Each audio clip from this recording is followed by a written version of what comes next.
Hi guys, let's make an Apple Watch strip today because the customer wrist size is 16 cm.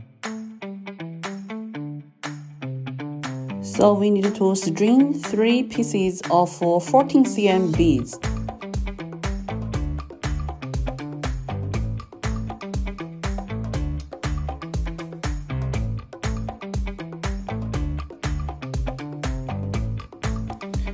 Then attach them separately to the connectors.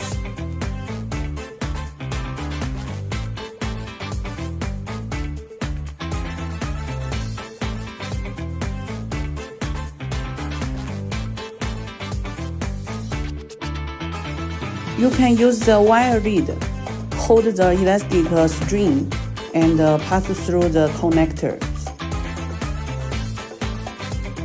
Please bend 2 of the string into one side connector, and another one is another side.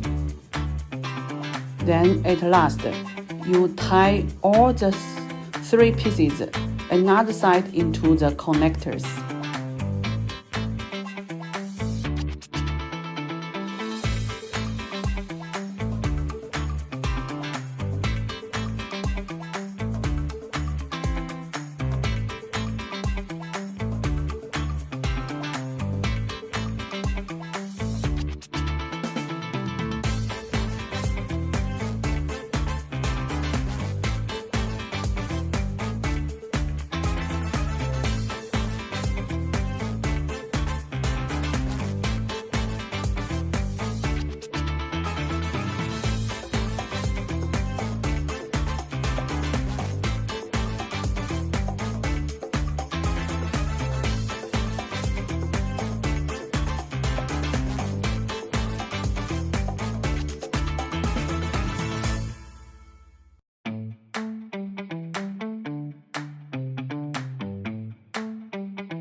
When you finish this, your crystal Apple Watch strip is finished too.